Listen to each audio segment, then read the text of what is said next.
Assalamualaikum warahmatullahi wabarakatuh. Om Swastiastu, Namo Buddhaya, salam kebajikan, Shalom. Halo semuanya, terima kasih sudah berkunjung ke channel Wayah Horor. Sebelum kita mulai cerita horor yang penuh misteri kali ini, saya punya permintaan kecil nih. Ingat ya, jangan buru-buru klik subscribe. Tapi kalau kalian menikmati kontennya, saya akan sangat senang kalau kalian mau menuliskan Waalaikumsalam di kolom komentar bagi yang muslim, atau jawab salam sesuai keyakinan kalian masing-masing. Dan jangan lupa untuk like videonya, karena ingat, salam itu doa, dan doa itu adalah kekuatan yang luar biasa. Dengan menjawab salam di kolom komentar, itu seperti kita saling mendoakan kebaikan satu sama lain.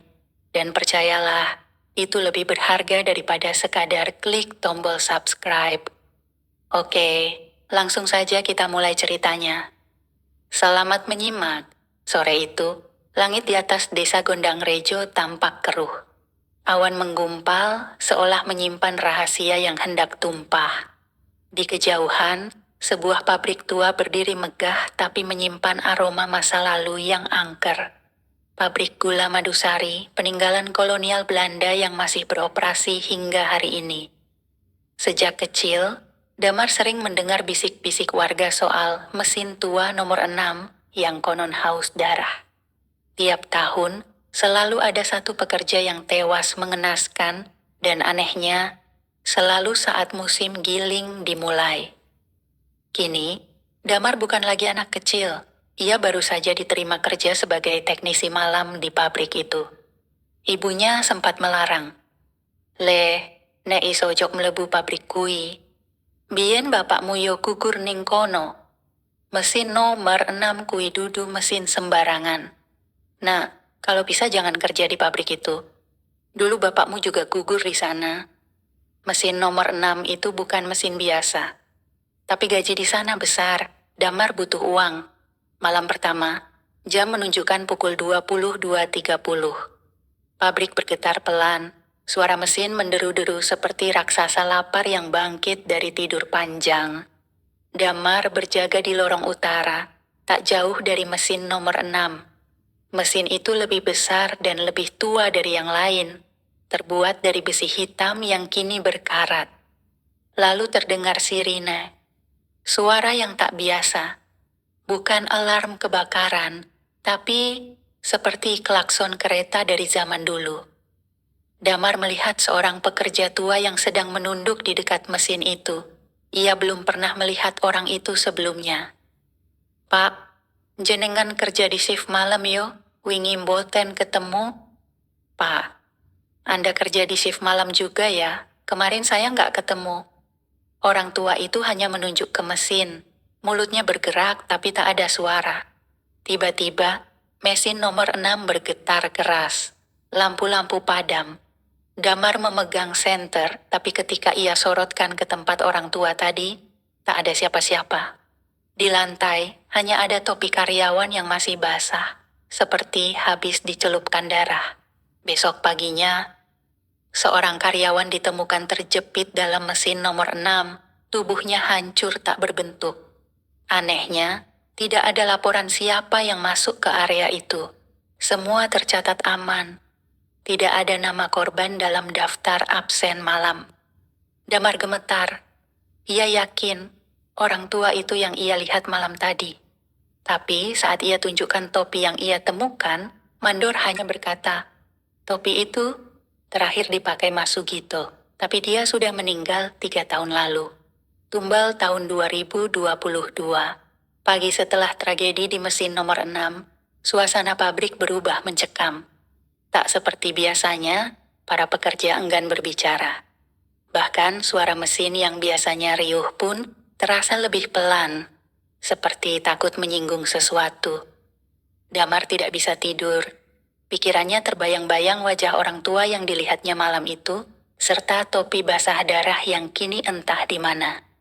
Ia sempat meninggalkannya di ruang mandor, tapi ketika kembali, topi itu sudah hilang. Siang hari di warung pabrik, Damar duduk sendirian sambil menyeruput kopi tubruk. Dari balik tirai bambu, seorang laki-laki tua menghampirinya. Badannya bungkuk, mengenakan jaket lusuh bertuliskan PG Madusari 1984. Kowe karyawan anyar yo? Kamu karyawan baru ya? Inggih pak, jenengku Damar. Iya pak, nama saya Damar. Wis ngerti durung, bab Sugito? Sudah tahu belum soal Sugito? Nama itu kembali disebut, Damar mengangguk pelan. Bokne Sugito kuwi saben minggu isi TK pabrik, mas. Nganggo sego bungkus. Dadi koyo wong isi kerja. Padahal jenazahe dijupuk metu saking mesin nomor 6. Awake ringsek, ra iso dikenali. Ibunya Sugito itu masih datang tiap minggu ke pabrik, bawa nasi bungkus, seperti anaknya masih kerja. Padahal, jenazahnya dulu diambil dari mesin nomor 6, tubuhnya remuk, gak bisa dikenali lagi. Damar tercekat. Wajah orang tua yang ia lihat kemarin sangat mirip dengan Sugito di foto memorial yang tergantung di dinding pabrik.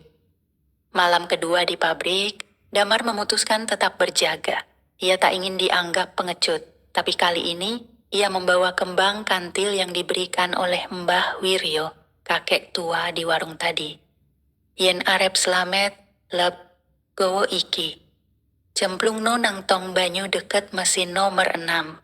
Iki kanggo nutup awakmu saka panggilane. Kalau mau selamat nak, bawa ini. Celupkan ke tong air dekat mesin nomor 6. Ini untuk melindungimu dari panggilan. Jam menunjukkan pukul 00,12 ketika suara sirine itu terdengar lagi. Pelan, menyayat telinga. Dan dari kejauhan, terlihat asap tipis menyelimuti lorong mesin. Damar menggenggam kembang kantilnya erat-erat. Saat ia mendekat, ia melihat bayangan Sugito lagi. Kali ini berdiri diam, menghadap dinding. Tangannya menggenggam selembar kain. Pak, Sugito? Bayangan itu perlahan menoleh. Matanya kosong dan wajahnya rusak. Rahangnya tergantung seperti retak. Ia membuka mulut. Aku durung mulih, Dam. Tulung. Aku durung iso bali. Tulung. Aku belum pulang, Dam. Tolong. Aku belum bisa kembali. Tolong. Brak. Seketika, mesin nomor 6 hidup sendiri. Tak ada yang menyalakan. Sabuk besi bergerak kencang, suara logam beradu berdentang-dentang, dan lampu di atasnya menyala terang. Dan dari dalam mesin, keluar suara seperti orang mengerang. Keesokan paginya, semua pekerja dikejutkan oleh temuan yang mengerikan. Dari tong air di dekat mesin nomor 6, mengambang satu potong tangan manusia. Tapi tidak ada satupun karyawan yang hilang malam itu. Dan yang lebih mengerikan, potongan tangan itu memakai jam digital. Tertulis nama kecilnya di baliknya, Sugito.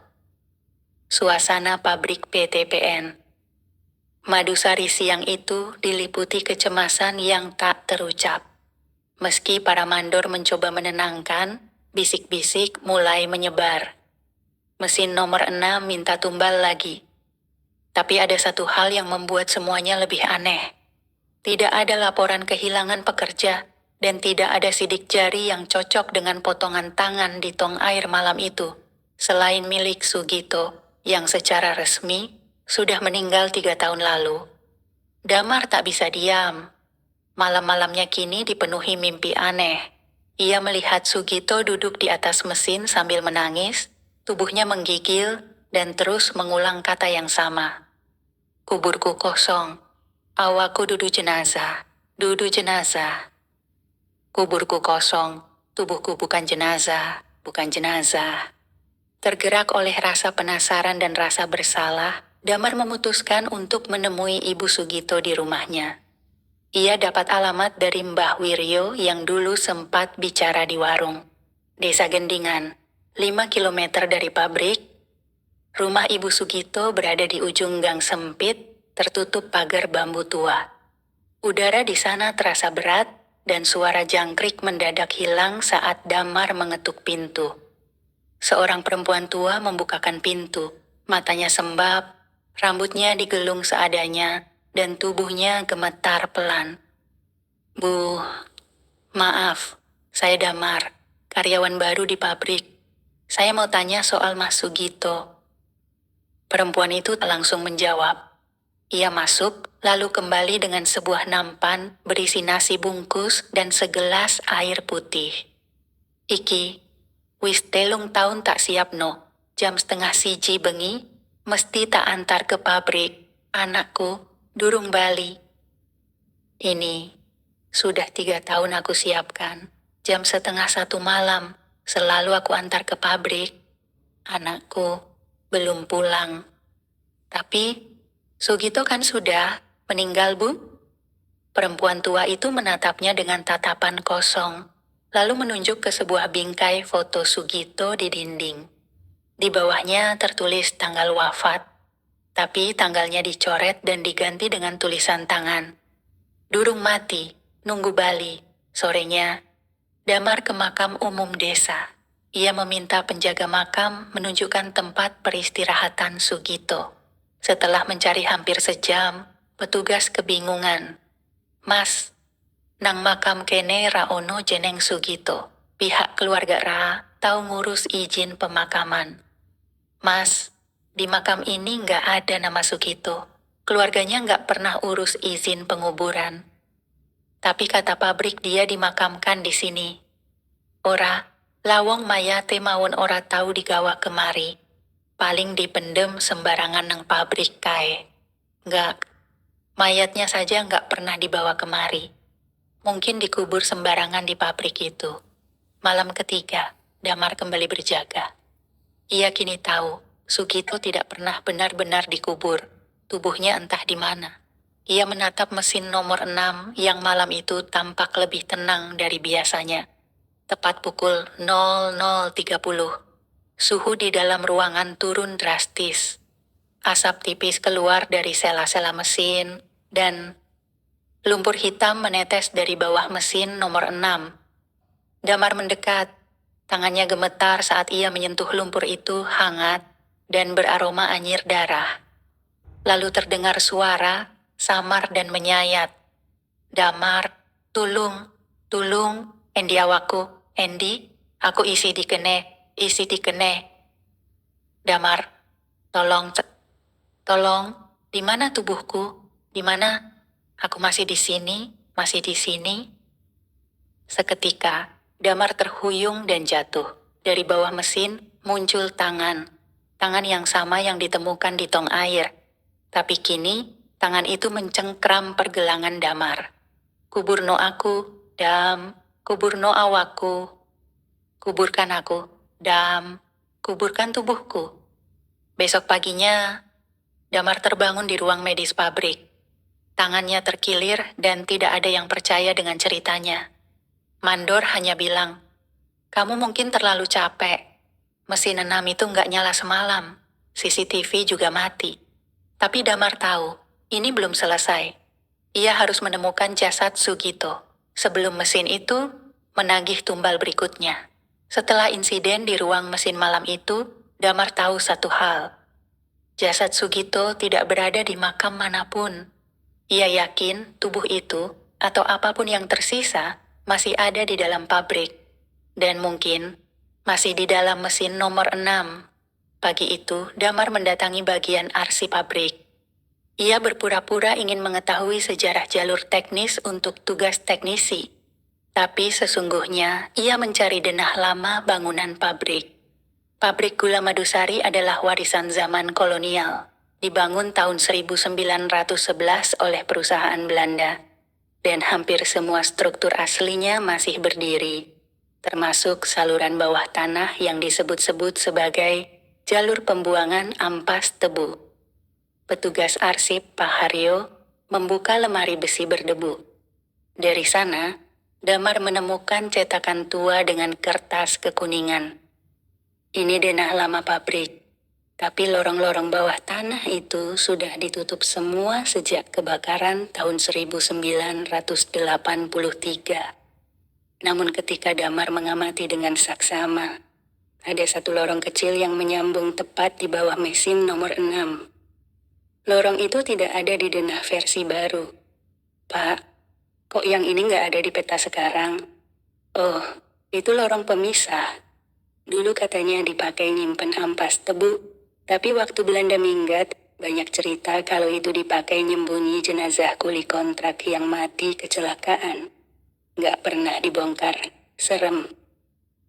Malam keempat, Damar kembali ke pabrik dengan membawa lampu senter, kunci pas, dan seikat melati, pemberian Ibu Sugito, yang kini percaya penuh pada Damar. Nek tenan arep golek awake Sugito, melati ikita sewekna. Ben arwahe ngerti nek arep tulung dijupuk metu. Nah, kalau sungguh mau cari jasad Sugito, melati ini kuberikan. Biar arwahnya tahu kalau ada yang mau bantu keluarkan dia. Tepat pukul 23.50, Damar menyelinap ke ruang mesin. Semua orang sibuk di sisi lain pabrik. Jadi tak ada yang menyadari ia membawa alat untuk membongkar panel bawah mesin nomor 6. Di balik mesin itu, dengan napas tertahan, Damar membuka panel besi tua yang selama ini dibiarkan tertutup rapat. Di baliknya ada lubang kecil berbau busuk dan lembab. Ia menyalakan senter, dan cahaya menerpa lorong bata merah yang menurun tajam. Ia menuruni anak tangga licin, melangkah pelan di atas tanah becek dan penuh ampas. Dindingnya lembab, dipenuhi lumut dan bau logam yang menyengat. Setiap langkah terasa berat, seolah ada mata yang mengawasinya dari dalam gelap. Sugito, nek kowe sih ono, aku arep ngangkat awakmu metu, aku arep ngubur kowe bener-bener. Sugito, kalau kamu masih di sini, aku mau angkat tubuhmu keluar. Aku mau kuburkan kamu dengan layak. Tak ada jawaban, tapi langkahnya membawanya ke ruangan sempit di ujung lorong. Sebuah ruangan yang tampaknya sengaja dibangun tersembunyi. Dindingnya penuh coretan kuno, dan di tengah ruangan terdapat gundukan tanah yang ditutupi karung tua. Damar menggali perlahan dan menemukan tulang belulang. Masih lengkap, dengan helm kerja bertuliskan Sugito di sampingnya. Dan jam digital di tulang pergelangan masih menyala. Tanggal di layar berkedip. 1 Agustus 2022, 00.33, waktu kematian Sugito. Namun saat ia hendak mengambil sisa tulang itu, lampu senternya padam. Dari balik lorong terdengar derap kaki, berat dan banyak. Suara deru mesin, tapi dari bawah tanah. Tiba-tiba, tubuh Damar terasa ditarik ke belakang. Udara menjadi dingin membeku, dan dari balik bayang muncul siluet-siluet lelaki dengan pakaian kerja era kolonial. Mata mereka kosong. Kulit mereka pecah-pecah seperti tanah kering. Mereka berbisik serempak. Siji wis kecokot, kowe nyusul. 1 sudah diambil, kamu menyusul. Damar lari sekencang-kencangnya keluar dari lorong. Begitu ia sampai di luar dan menutup panel mesin, suara langkah itu lenyap. Dan tepat saat ia menoleh ke jam tangan, waktu menunjukkan 00.33. Waktu yang sama, seperti jam Sugito. Besok paginya, Damar menyerahkan helm dan jam Sugito ke Ibu Sugito, yang langsung menangis histeris. Kini, jasad anaknya benar-benar ditemukan. Dan untuk pertama kalinya, Ibu Sugito berkata, "Matur nuwun, saiki aku iso ngubur anakku sak temenane. Terima kasih, Nak. Sekarang aku bisa menguburkan anakku dengan benar." Namun di pabrik, mesin nomor 6 masih berdengung, dan lorong itu belum ditutup kembali. 3 hari setelah penemuan jasad Sugito, pabrik kembali beroperasi normal, setidaknya secara fisik. Tapi bagi Damar, tidak ada lagi yang terasa normal. Setiap malam, mimpi yang sama selalu datang. Ia berada di ruang produksi. Mesin nomor 6 berdengung pelan. Ruangannya remang, dan dari mesin itu keluar lumpur manis berwarna merah. Bukan tetesan molasses, itu darah. Lalu terdengar bisikan serak dan pelan. Siji wes lunas, saiki gilirane sing anyar. Satu sudah lunas, sekarang gilirannya yang baru. Damar terbangun dengan tubuh basah keringat, tapi malam itu berbeda. Tangannya berlumur cairan merah lengket. Ia panik, menyalakan lampu kamar, dan mendapati spray tempat tidurnya penuh tetesan merah seperti sirup darah. Bau anyir itu begitu nyata, dan semakin menyengat saat ia buka jendela.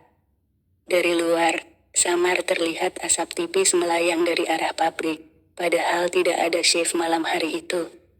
Di pabrik, keesokan paginya, para pekerja dikumpulkan oleh mandor. Ada satu berita yang membuat semua membeku.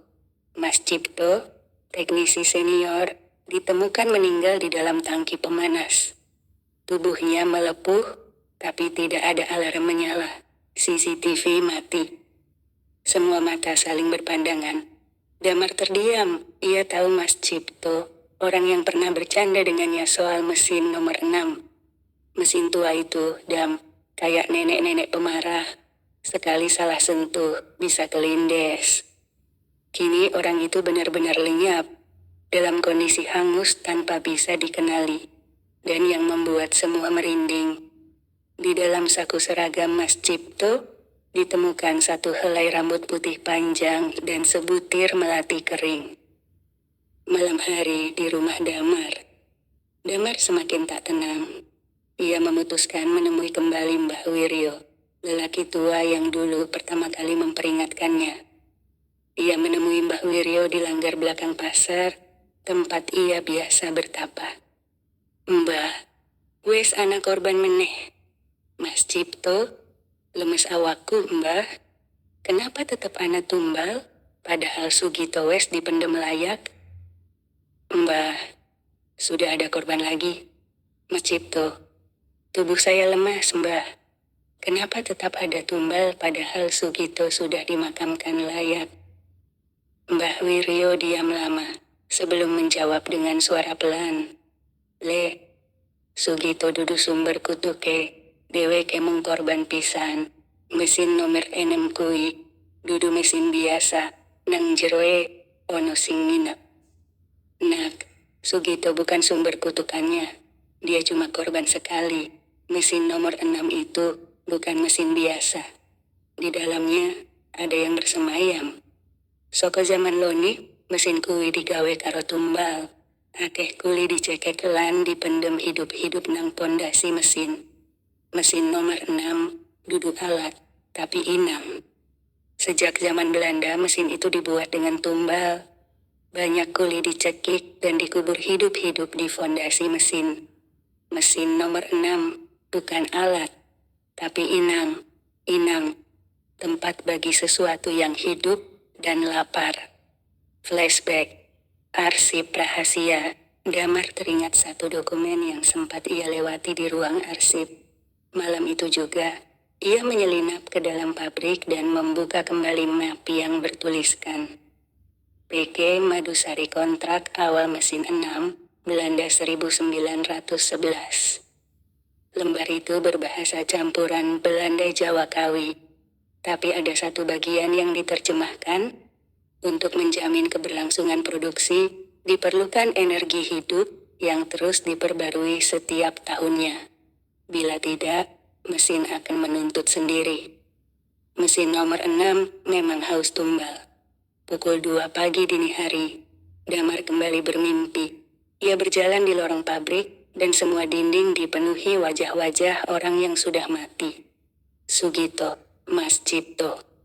Bahkan wajah-wajah yang tak ia kenal, tapi semuanya pakai helm kerja. Mereka berbisik, giliranmu tinggal ngenteni tanggale.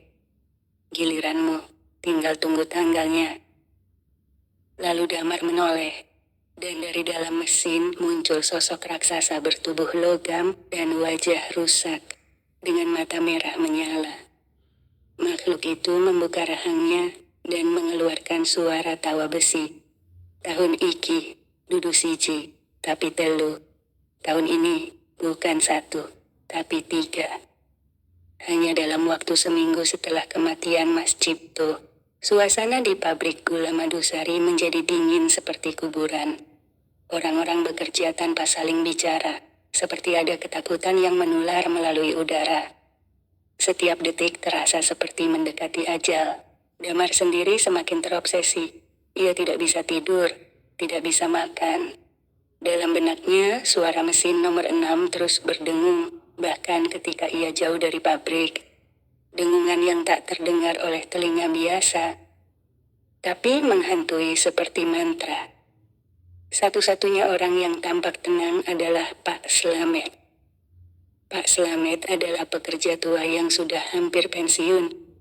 Usianya di atas 60 tahun. Ia bertugas sebagai penjaga malam di gudang molases.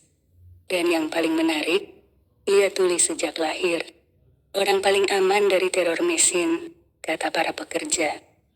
Telinganya nggak bisa mendengar panggilan setan, bisik yang lain. Tapi ada yang aneh, Pak Slamet sering menggambar. Di buku-buku lusuhnya, penuh dengan sketsa aneh. Lorong berdarah, mesin terbuka, wajah-wajah hancur, dan sesosok makhluk bertanduk duduk di atas singgasana logam. Damar mendatangi Pak Slamet sore itu. Di belakang mes pabrik, di bawah pohon trembesi tua, Pak Slamet sedang mencoret-coret buku seperti biasa. Damar duduk di sebelahnya sambil menunjukkan tulisan di kertas. Pak, saya mau tahu soal mesin nomor 6. Sampeyan pernah lihat sesuatu? Pak Slamet menatapnya, lalu tersenyum samar. Ia membuka lembar demi lembar bukunya, dan menunjukkan satu halaman yang menggambarkan lorong bawah mesin dengan simbol kuno. Lalu ia menulis, mesin itu bukan buatan manusia, benda itu hanya numpang jadi mesin. Ada makhluk di dalamnya, tidak mati, tidak tidur. Saya tidak bisa dengar suaranya, tapi saya bisa lihat bentuk aslinya. Saat semua orang hanya melihat logam. Damar membalik halaman berikutnya. Di sana tergambar 3 sosok karyawan pabrik berdiri di depan makhluk raksasa, masing-masing dengan satu tangan hilang, satu mata tertutup, dan satu tubuh setengah meleleh. Di bawahnya tertulis, tahun ini 3 korban, semua sudah dipilih, tak bisa dihindari. Dan satu di antaranya membawa kutukan baru. Malam ke-6. Malam itu pabrik sepi. Shift malam ditiadakan karena ada inspeksi teknis. Tapi Damar tidak bisa tenang. Ia memutuskan menyelinap lagi ke ruang bawah mesin. Ia turun sendirian, kali ini dengan membawa cermin kecil, bunga kantil, dan buku catatan Pak Slamet. Di lorong itu, hawa kembali berat. Tapi sekarang, tidak hanya dingin, ada suara. Walau sangat pelan, suara itu seperti nyanyian, lagu berbahasa Belanda, lirih dan panjang, bercampur bisikan Jawa. Damar berdiri di depan dinding tempat ia dulu menemukan jasad Sugito. Ia merasa ada sesuatu di balik tembok itu, sesuatu yang masih hidup. Ia membuka catatan Pak Slamet dan membaca simbol-simbolnya sambil menatap ke arah dinding. Perlahan, cermin di tangannya mulai berembun. Di balik embun itu, wajah seorang perempuan muncul. Perempuan berambut putih panjang, mengenakan kebaya, wajahnya pucat, tapi senyumnya menusuk hati. Matanya kosong, tapi dari matanya menetes cairan hitam. Sing melum bangun pabrik iki, dudu manungsato. Yang ikut membangun pabrik ini bukan hanya manusia. Nggone mesin iku, panggonanku nginep, aku sing milih tumbale. Tempat mesin itu adalah tempat aku bersemayam, akulah yang memilih tumbalnya. Cermin itu pecah sendiri, dan dari balik tembok terdengar suara besi diseret, diiringi tawa lirih yang menggema dalam lorong.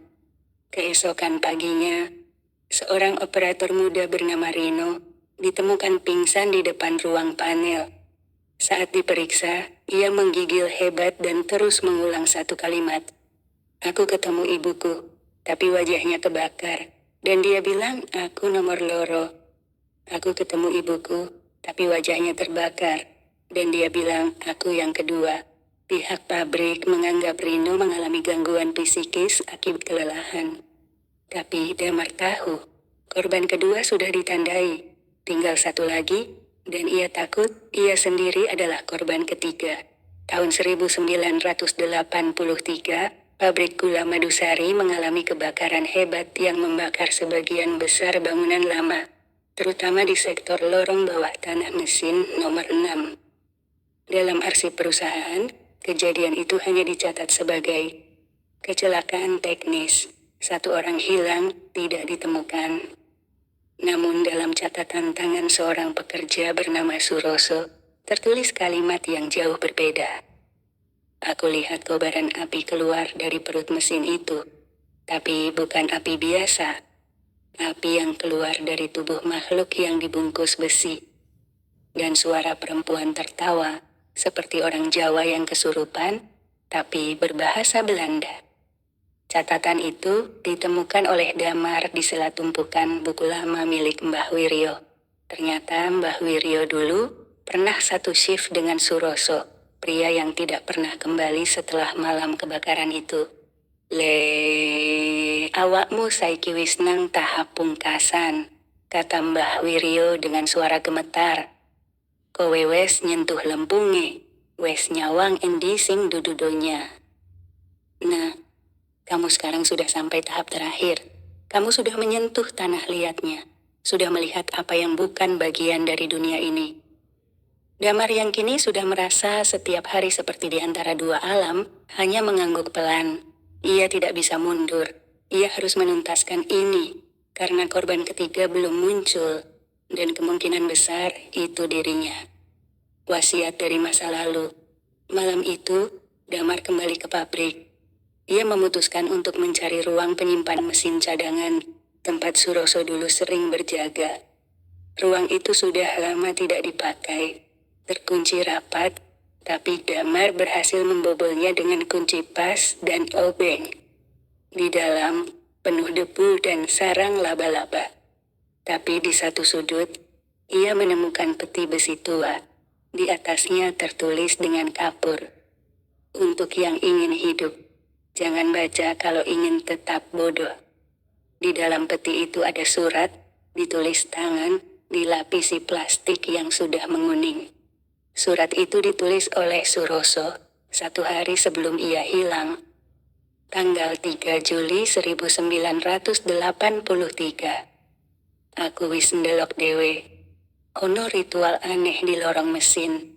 Mereka pakai jas kerja, tapi di bawahnya pakai kain putih. Mereka nyiram mesin dengan darah sapi, tapi aku ngerti, sing siji kuwi dudu darah sapi. Isine kental, panas, lan ono rambute. Mereka panggil nama, Raja Gula, lan mesin nomor 6 kuwi tak kira, dudu sekadar mesin, tapi wadah. Aku ninggal wasiat iki. Nek ana sing nulis ulang kutukan iki, kudu nganggo cara ning jaman mbiyen, upacara panebus tumbal. Yen ora, saben tahun bakal ana 3 korban. Rencana Damar, upacara yang tidak pernah diselesaikan. Damar menemui Mbah Wiryo dan menunjukkan surat itu.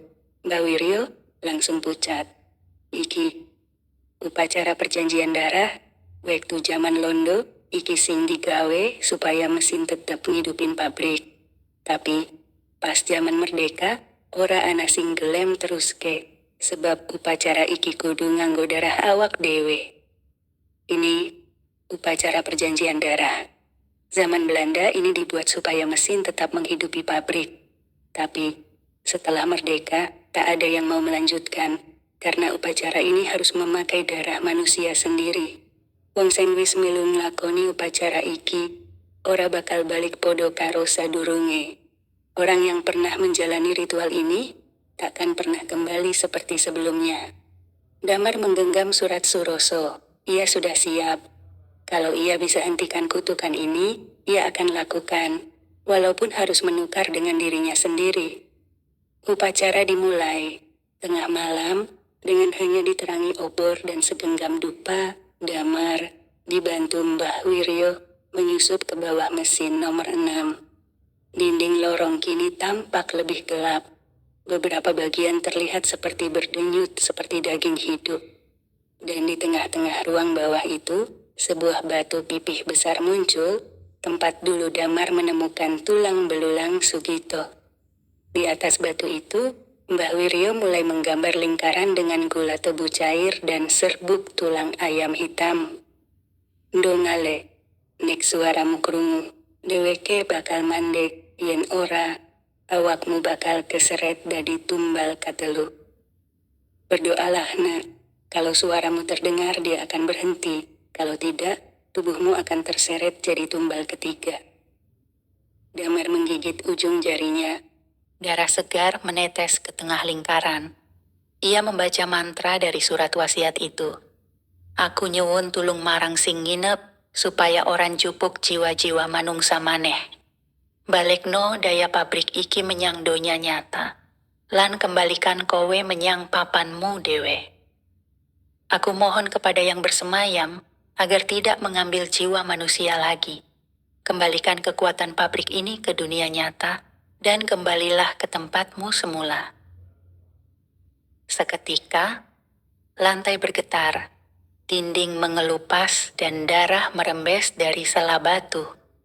Suara tawa perempuan menggema, dan dari dalam batu pipih itu muncul sosok tinggi besar bertanduk, mengenakan pakaian kerja londo dan mata yang menyala merah menyala.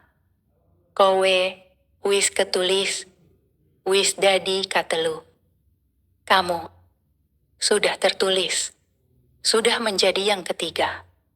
Damar menjerit, tapi Mbah Wiryo membanting kendi berisi darah ayam ke tubuhnya dan berteriak. Seng nyuwun ora mati, seng melu kurban bisa milih. Yang memohon tidak mati, yang berkurban bisa memilih. Makhluk itu mundur. Tubuhnya seperti retak dan menghilang bersama teriakan yang memekakkan telinga. Keesokan paginya, Damar pingsan selama 12 jam. Saat ia bangun, mesin nomor 6 berhenti total, tidak bisa dihidupkan, tidak rusak, hanya mati. Pabrik mengira kerusakan besar terjadi, tapi tidak ada lagi korban. Tidak ada lagi suara sirine malam. Dan satu hal yang aneh, di dashboard mesin nomor 6 ada tulisan kecil yang tertoreh sendiri. Tumbal cukup, tahun ini selesai. Perjanjian baru. Damar diikuti bayangan yang tidak bisa tertangkap kamera. Sudah 1 minggu, sejak upacara penebusan dilakukan di bawah mesin nomor 6. Dan untuk pertama kalinya setelah bertahun-tahun, pabrik gula Madusari tak mengalami korban saat musim giling. Mesin nomor 6 mati total, tidak rusak, tidak bergerak, hanya diam. Dan anehnya, walau mesin itu adalah pusat produksi utama, tidak satu pun mandor berani menyentuhnya. Seolah ada perintah tak tertulis untuk membiarkannya begitu saja. Damar dipuji sebagai penyelamat karena berhasil memperbaiki sistem aliran teknis pabrik, walaupun ia sendiri tak bicara sepatah kata pun soal ritual malam itu. Tapi Damar tahu, itu belum akhir. Tanda-tanda baru. Damar mulai merasa sesuatu mengikutinya, bukan secara metafisik, tapi secara nyata. Setiap ia berjalan melewati lorong pabrik, bayangannya selalu ada 2. Dan lebih aneh lagi, bayangan satunya tidak mengikuti geraknya. Kadang ia melihatnya tetap berdiri diam, menatapnya dari arah berlawanan. Ia pikir itu halusinasi. Tapi ketika mencoba merekam dengan kamera HP, hasilnya selalu sama. Bayangan itu tidak muncul. Malam pertama setelah ritual, Damar tidur di kamar mes seperti biasa. Tapi malam itu ia terbangun oleh suara kursi kayu bergeser di pojok ruangan. Saat ia membuka mata, semua lampu padam, HP-nya mati. Dan di pojok ruangan, ia melihat bayangan gelap duduk membelakanginya. Rambutnya panjang, menjuntai sampai lantai, dan tubuhnya gemetar seperti menahan tangis. Aku wes ngiwa mesin iku, saiki aku melu kowe. Aku sudah meninggalkan mesin itu, sekarang aku ikut kamu. Damar tidak bisa bersuara, seluruh tubuhnya seperti terikat. Janji wes ditebus.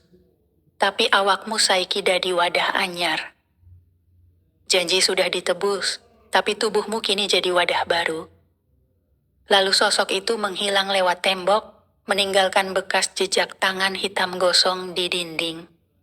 Paginya, ketika Damar bangun, bekas itu masih ada, tapi hanya bisa dilihat langsung.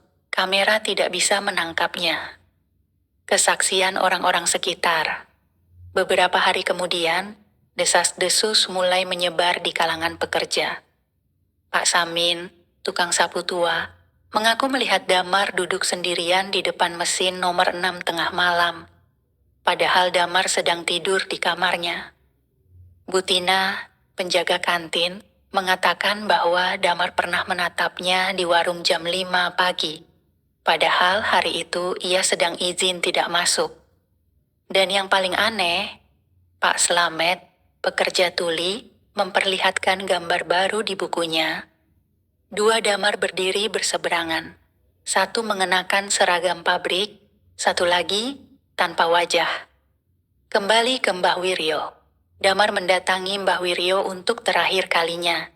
Tubuhnya kurus, matanya cekung, dan suaranya pelan seperti orang yang hidup separuh. Mbah, aku ngerasa duduk aku maneh, bayanganku beda. Kadang aku orang ngerti aku sing Endi. Mbah, aku merasa bukan aku lagi, bayanganku beda. Kadang aku nggak tahu aku yang mana. Mbah Wiryo mengangguk pelan. Awakmu saiki wis dicatet. Wadahe kuwi saiki nempel nang awakmu. Seng metu saka mesin saiki melu awakmu. Golek omah anyar, tapi awakmu sing buka gerbange. Tubuhmu sekarang sudah tercatat, wadahnya sekarang menempel padamu. Yang keluar dari mesin sekarang ikut kamu, mencari rumah baru, dan tubuhmu yang membuka gerbangnya. Kutukane wis ilang saka mesin, tapi pindah. Awakmu dadi titik pisan, nanging isih ono dalan nyegah. Tulis maneh jeneng korban sing wes mati, Telu, Sugito, Cipto, Rino, lebokake nang kaleng besi, kubur jam 3 dini hari, tengah pabrik, nganggo darahmu dewe. Tuliskan lagi nama korban yang sudah mati. 3. Sugito, Cipto, Rino, masukkan dalam kaleng besi, kubur jam 3 dini hari, di tengah pabrik, dengan darahmu sendiri. Malam pemakaman bayangan, dengan tangan gemetar, Damar melakukan apa yang dikatakan. Ia menulis 3 nama itu di selembar kertas daun lontar, memasukkannya ke kaleng bekas molases, dan memotong jarinya sedikit untuk meneteskan darah. Jam 3 dini hari, ia diam-diam menggali tanah di halaman pabrik tepat di bawah tiang bendera. Dan saat ia menguburkan kaleng itu, seluruh lampu pabrik mati seketika. Udara membeku, asap keluar dari tanah. Lalu suara perempuan terdengar samar. Kuburan palsu, sing kok tulis ora kabeh isih mati. Kuburan palsu, yang kamu tulis, tidak semuanya sudah mati. Damar menoleh, dan dari balik bayang tiang bendera, muncul dirinya sendiri, tapi tanpa wajah. Malam ketika Damar mengubur nama-nama korban di bawah tiang bendera, segalanya berubah. Bukan hanya listrik padam dan suara-suara aneh terdengar dari dalam tanah, tapi bayangannya sendiri yang tanpa wajah muncul di hadapannya.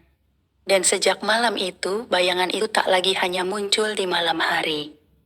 Ia mulai melihatnya di pantulan kaca mobil, di permukaan air, bahkan di pupil mata orang lain yang menatapnya terlalu lama. Namun satu kalimat yang membekas di pikirannya adalah, sing kok tulis ora kabeh isih mati. Yang kamu tulis, tidak semuanya sudah mati. Damar mulai mempertanyakan satu nama, Rino. Penyelidikan. Rino belum mati. Selama ini semua orang menganggap Rino telah hilang secara batin.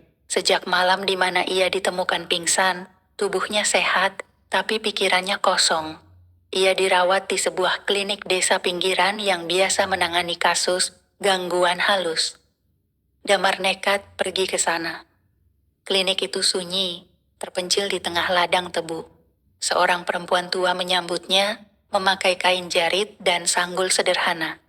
"Mas Damar ya, aku wis ngerti, sampeyan pasti teka." "Rino, di mana Bu?" "Nang kamar paling mburi, tapi ora kabeh wong iso ketemu Rino maneh. Awake ono, jiwane ora murni manungsa." "Di kamar paling belakang, tapi tidak semua orang bisa menemui Rino. Tubuhnya ada, tapi jiwanya tidak murni manusia lagi."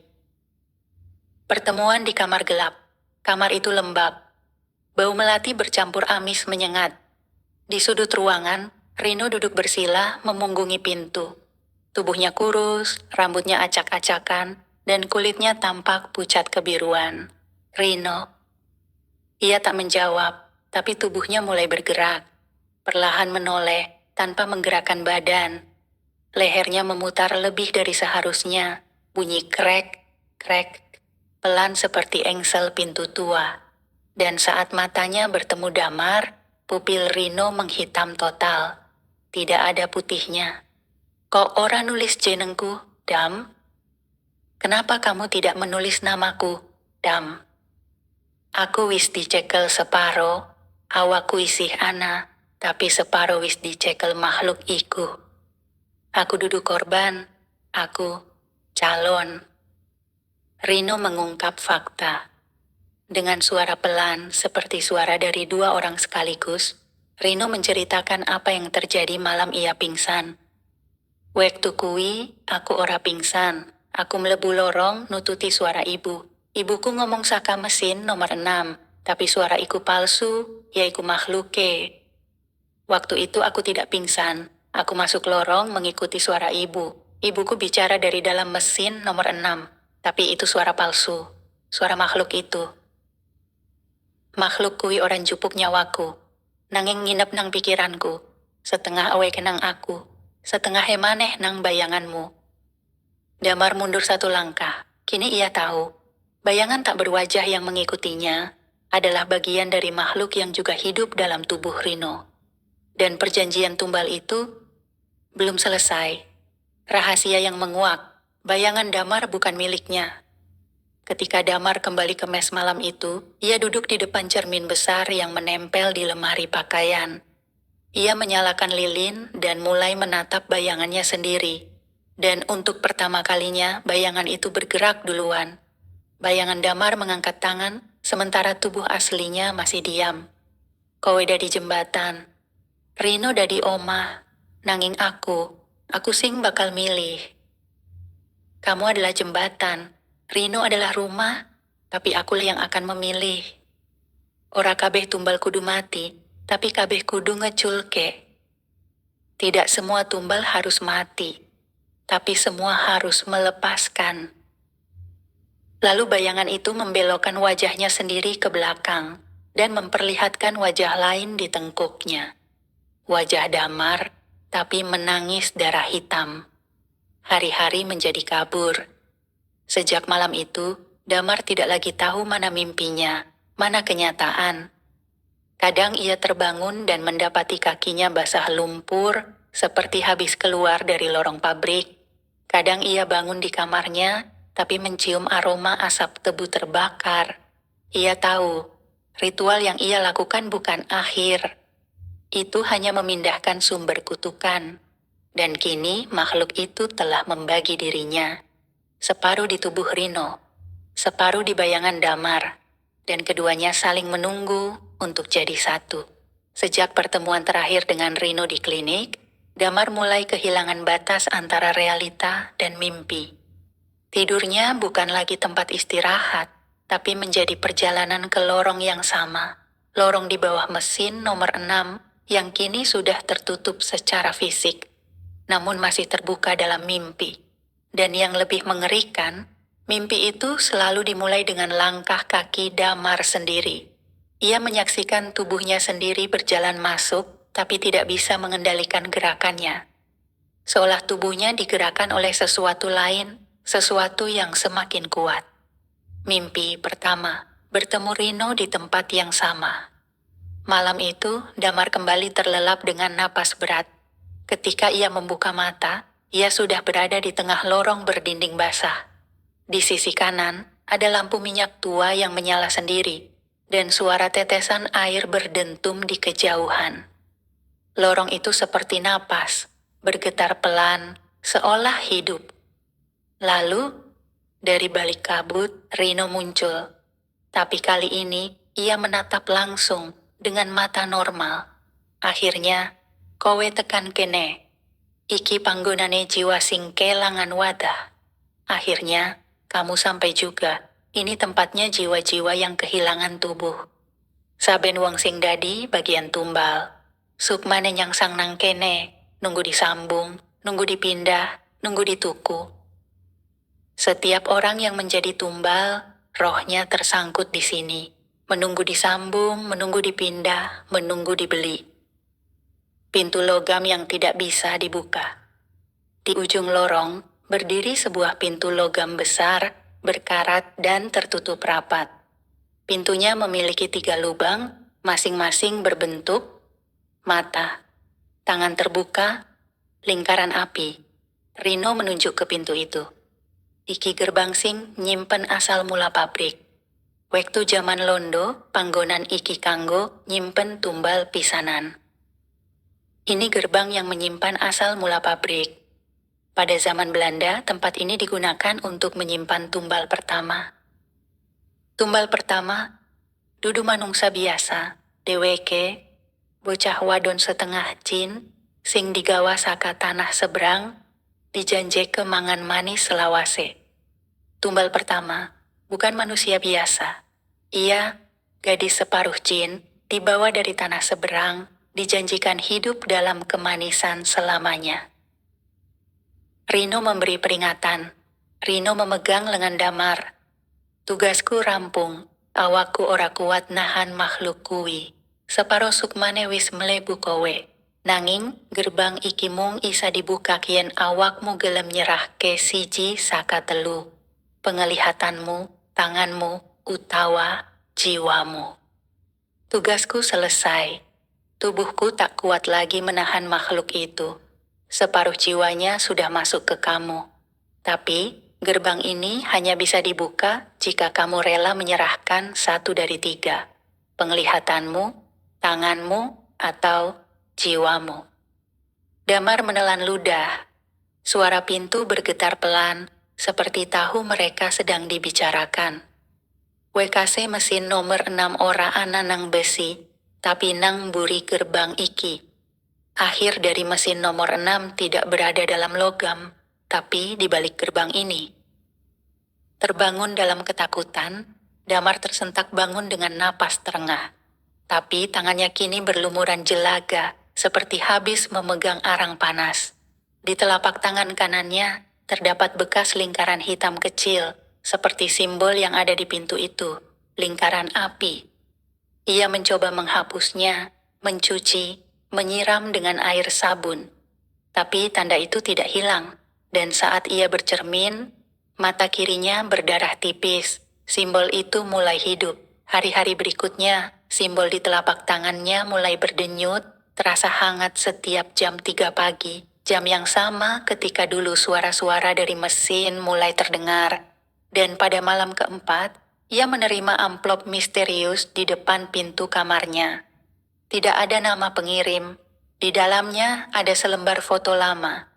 Foto pekerja zaman kolonial, berdiri berbaris. Tapi di ujung barisan ada satu anak kecil perempuan, rambut panjang, berdiri di dalam lingkaran api. Di balik foto tertulis, "Dia belum selesai, dan kamu sudah membuka pintunya sedikit." 1 minggu berlalu sejak Damar bermimpi masuk ke lorong pintu logam, tempat di mana tumbal pertama disimpan. Dan kini, tanda hitam di telapak tangannya semakin jelas. Bentuk lingkarannya tidak lagi kabur.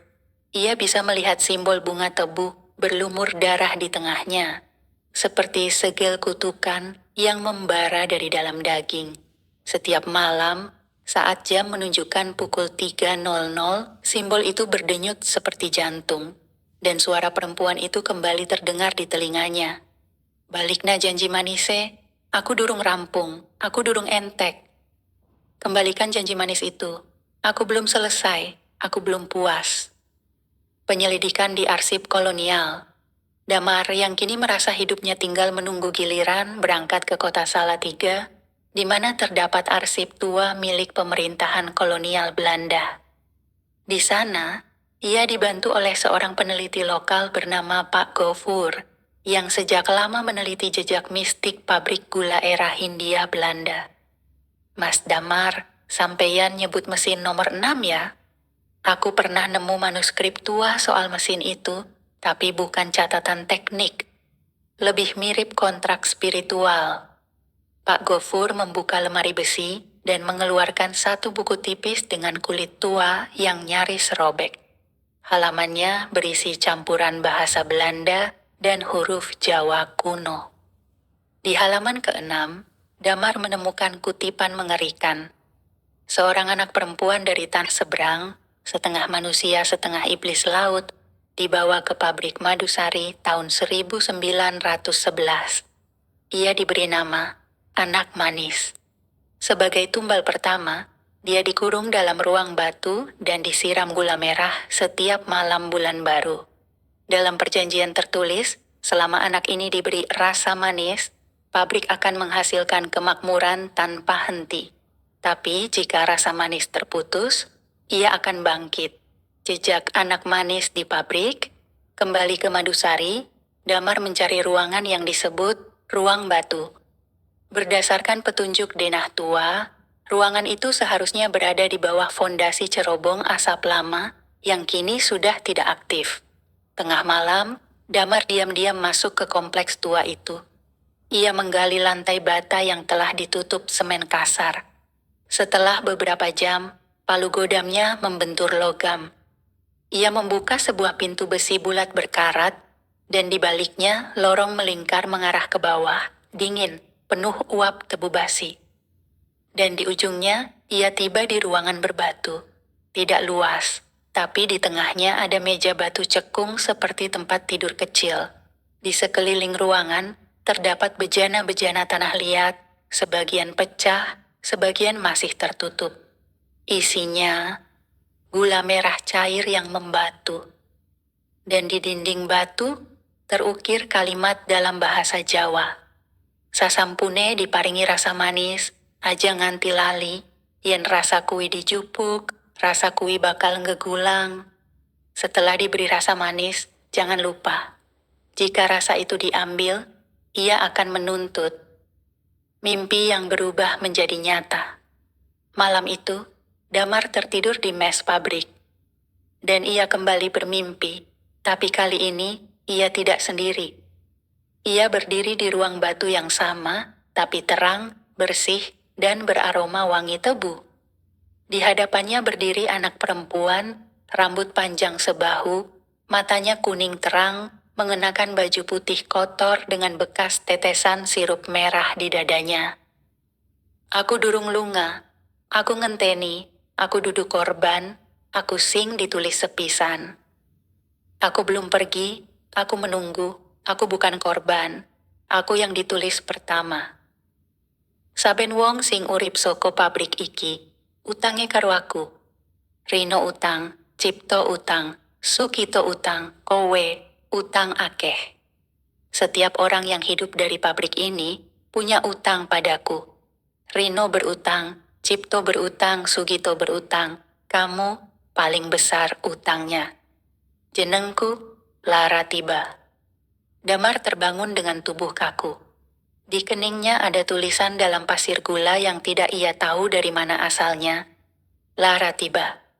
Lara Tiba, nama yang terhapus dari catatan. Damar menemui kembali Pak Gofur, dan untuk pertama kalinya menyebut nama itu. Pak, jenenge. Lara Tiba, ada catatan soal dia? Pak Gofur terdiam lama, lalu menarik sebuah naskah usang dari rak khusus. Ia membukanya, dan di satu halaman, tertera. Lara Tiba, tidak dicatat secara resmi. Gadis pembawa manis, pengunci pabrik. Dihilangkan dari catatan kolonial karena terlalu berbahaya untuk disebut. Dilarang menyebut namanya lebih dari 3 kali dalam satu malam. Malam itu, Damar memandangi mesin nomor 6 yang mati. Tapi ia tahu kematian mesin bukanlah akhir, karena anak manis yang dulu dikurung untuk memaniskan pabrik, kini ingin manis itu kembali. Dan suara terakhir yang Damar dengar malam itu bukan dari mimpi. Dari belakangnya terdengar tawa kecil gadis. Saat ia menoleh, tak ada siapa-siapa. Tapi di lantai terukir dengan tetesan sirup merah. Sekarang giliranmu memberi rasa. Musim giling tahun ini telah berlalu. Namun ladang tebu di sekitar pabrik gula Madusari justru tumbuh lebih cepat, lebih lebat, dan lebih manis dari biasanya. Kadar gula dalam batang tebu meningkat 2 kali lipat. Para insinyur menyebutnya keajaiban, tapi Damar tahu, ini bukan keajaiban, ini kutukan yang tumbuh di atas tulang. Awal kecurigaan, tebu berdarah. Damar tidak bisa diam. Ia memutuskan pergi ke ladang utama yang terhubung langsung dengan jalur pabrik, tepatnya blok 13, tempat tebu yang dipanen pertama kali tahun ini. Ia memotong sebatang tebu, dan saat ia menggigitnya, rasa manisnya terlalu aneh, terasa hangat di lidah, dan meninggalkan aroma anyir seperti darah. Ia membelah batangnya. Di dalamnya mengalir cairan merah pekat. Bukan molases, tapi darah. Dan lebih menyeramkan, ada urat hitam seperti pembuluh darah manusia yang menjalar di batang tebu itu. Penemuan tulang-tulang terkubur, Damar melapor ke Pak Slamet, satu-satunya orang yang ia percaya. Mereka bersama-sama menggali area sekitar ladang blok 13 dengan alasan pengecekan pipa. Kurang dari 1 jam menggali, mereka menemukan tulang manusia. Bukan 1, tapi puluhan. Beberapa dengan bekas pecahan di tengkorak, sebagian lain masih memakai bekas seragam kerja kolonial. Dan di bagian paling dalam, Damar menemukan tulang kecil anak-anak. Dengan gelang perak bertuliskan, Lara tiba. Laporan yang tak diindahkan. Damar melapor ke mandor, tapi laporannya ditertawakan. Mana bisa tebu tumbuh dari tulang manusia? Jangan bawa-bawa tahayul ke sini. Tapi malam itu, mandor tersebut, Pak Wiono, hilang. Ia terakhir terlihat sedang mengecek irigasi ladang. Keesokan paginya, mayatnya ditemukan tergantung di tiang penampungan air. Mulutnya dipenuhi ampas tebu. Dan di dadanya tergores simbol yang sama dengan yang ada di tangan Damar. Lingkaran bunga tebu berapi. Penglihatan di ladang. Keesokan harinya, Damar memutuskan kembali ke ladang sendiri. Di antara barisan tebu, ia melihat sosok anak kecil berjalan perlahan, menyentuh pucuk-pucuk tebu sambil bernyanyi. Gulo abang, sopo sing mangan tangise ilang.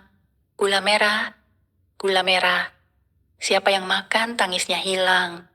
Tapi yen kakehan, nyawane ilang. Tapi kalau kebanyakan nyawanya hilang. Anak itu lalu berhenti menoleh ke Damar dan tersenyum dengan gigi merah darah. Damar mengejarnya, tapi sosok itu menguap seperti asap. Rahasia buku tebu kolonial. Damar kembali ke ruang arsip pabrik dan menemukan buku kuno berjudul Perawatan Tanaman Tebu dan Sistem Pupuk Hidup. Dalam satu bab rahasia yang ditulis tangan, ia membaca, pohon manis tumbuh dari pahitnya penderitaan. Bila tebu ditanam di atas tulang, manisnya akan abadi, tapi yang menanam akan dihantui. Pada tahun 1912, 3 anak ditanam hidup-hidup dalam ladang pertama Madusari. Salah satunya adalah Lara Tiba. Ia tidak mati, ia berakar, dan rasa manis darahnya menyebar ke seluruh ladang. Ladang yang hidup. Malam harinya, Damar bermimpi buruk. Ia berada di tengah ladang, tapi ladang itu bukan tanaman, melainkan tubuh-tubuh manusia yang tumbuh dari tanah. Leher, tangan, dan wajah muncul dari sela tanah, dan dari ujung jari-jari mereka tumbuh batang tebu. Mereka merintih, bukan karena kesakitan, tapi karena kelaparan. Kowe mangan tebu, tebu mangan kowe. Kamu makan tebu, tebu makan kamu. Pabrik menjadi ladang baru. Keesokan harinya, bagian gudang pabrik dipenuhi semut besar dan aroma manis menyengat. Tapi sumbernya bukan dari molases, melainkan dari lantai yang merekah.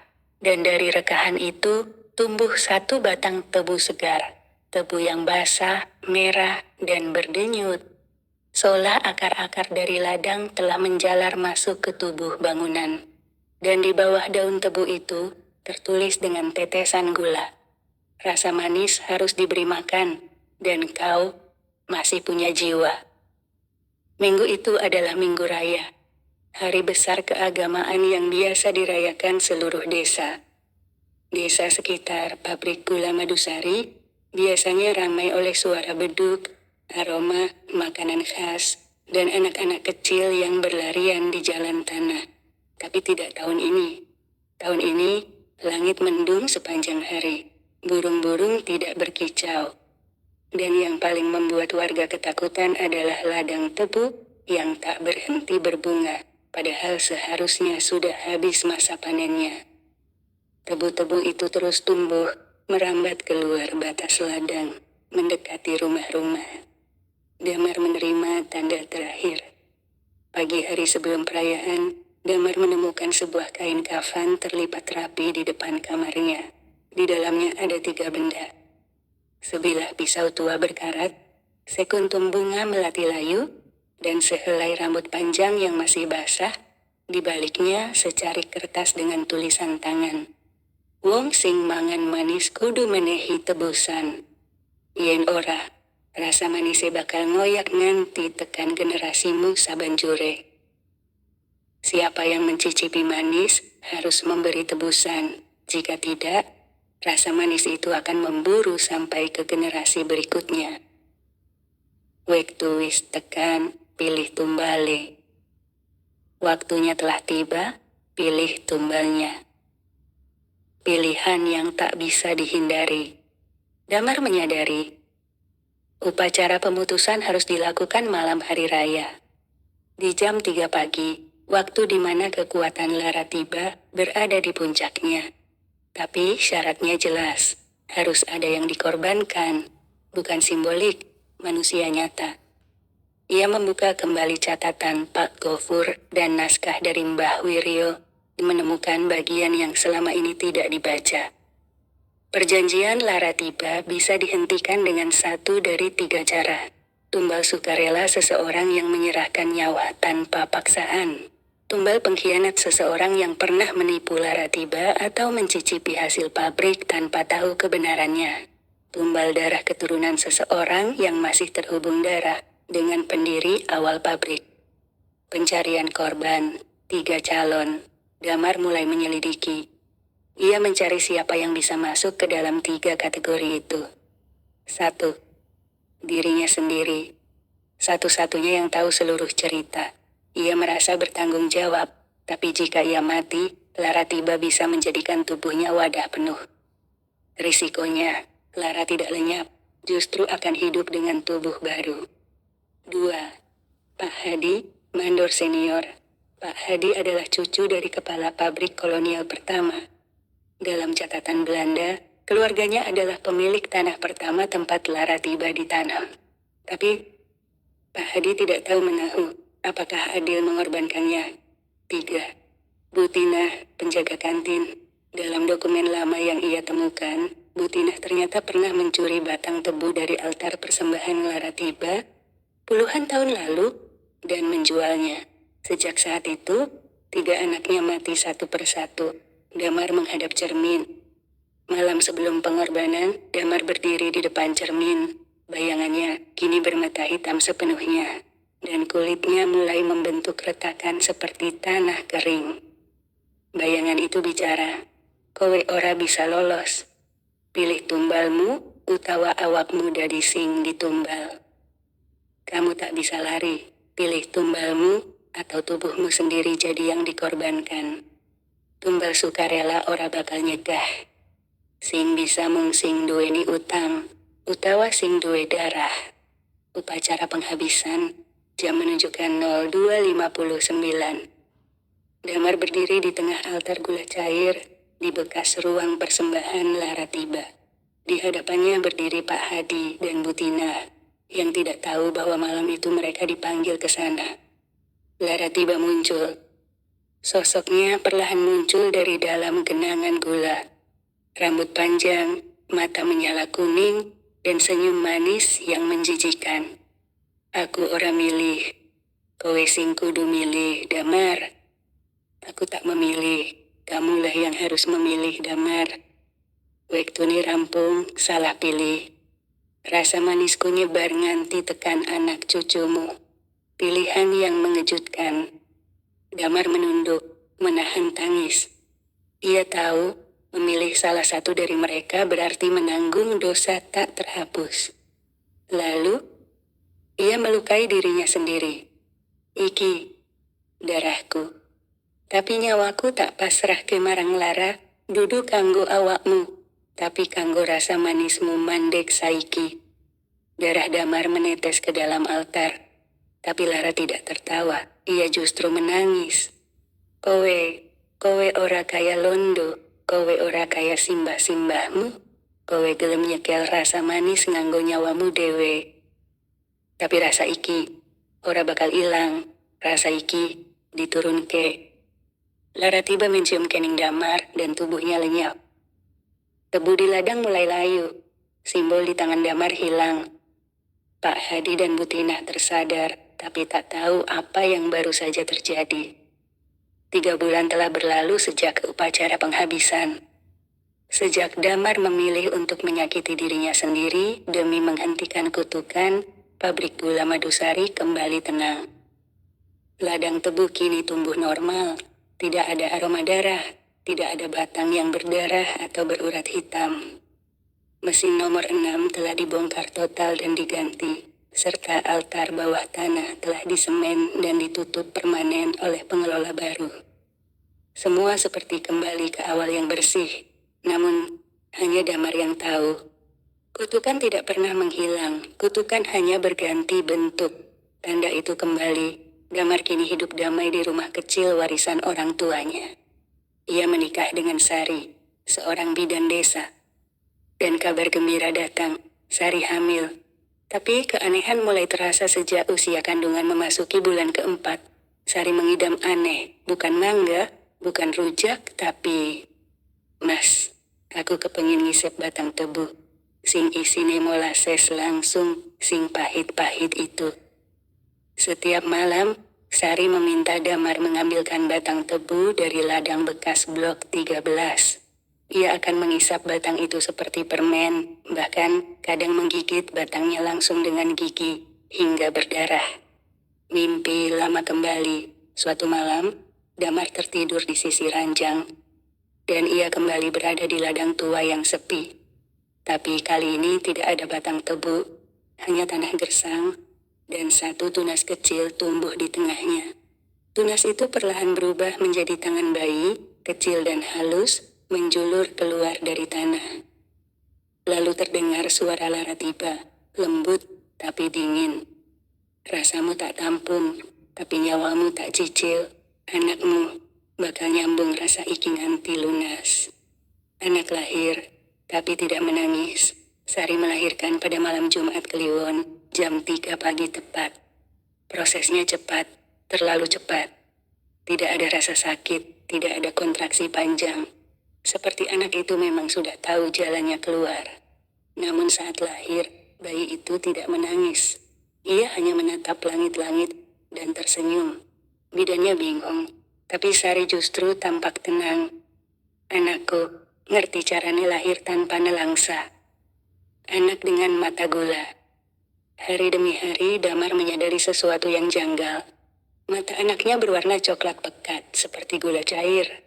Setiap kali menangis, air matanya lengket dan beraroma manis. Ia tak mau minum ACI, tapi tenang saat ujung jari Sari digores dan tetesan darah ditaruh di bibirnya. Sari seperti kesurupan kasih. Ia tak merasa terganggu. Dia cuma butuh rasa warisan, Mas. Kayak ibunya dulu. Damar gemetar. Tebu yang tak mau terbakar. Dalam upaya mencari jawaban, Damar memutuskan membakar batang tebu dari ladang lama. Ia ambil satu, bawa ke halaman, dan nyalakan api. Tapi tebu itu tidak terbakar. Api menyala di sekitarnya, tapi batangnya tetap utuh. Lalu dari dalam batang keluar asap tipis, berbentuk wajah anak kecil yang tersenyum. Wajah itu bukan wajah anaknya, tapi wajah Laratiba, waktu pertama kali muncul di mimpinya. Tanda baru di dada anak. Malam itu, Damar terbangun karena bayi menangis pertama kalinya sejak lahir. Tapi tangisan itu bukan tangisan biasa. Lebih mirip seperti raungan panjang, bergema seperti dari lorong dalam tanah. Ia mengangkat bayinya dan terkejut. Di dada anak itu muncul simbol yang sama seperti yang dulu muncul di tangan Damar.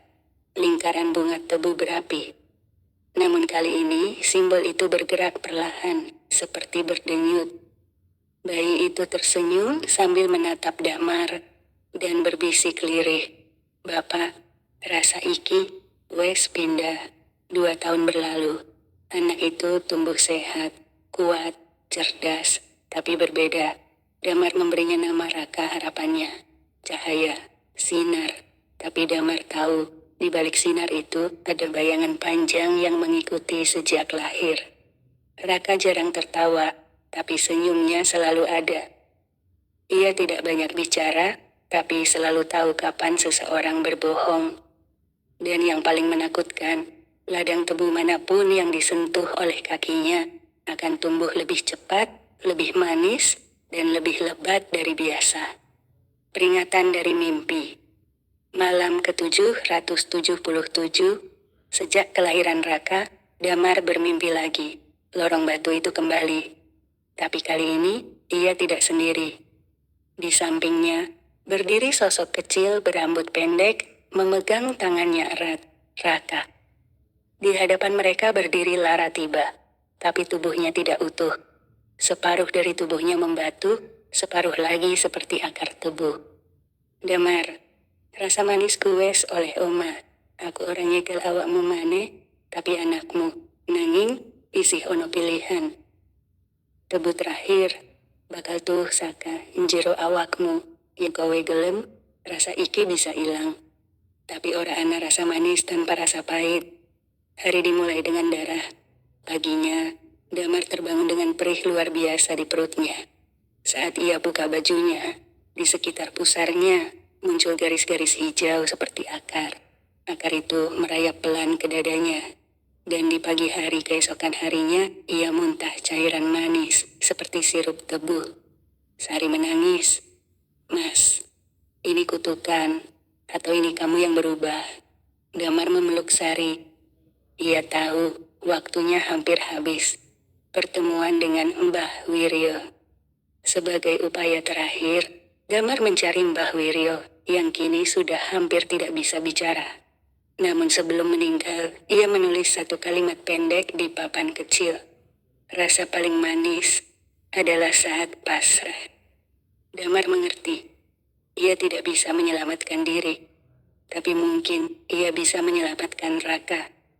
Malam penebusan. Malam itu, Damar membawa Raka ke pusat ladang blok 13.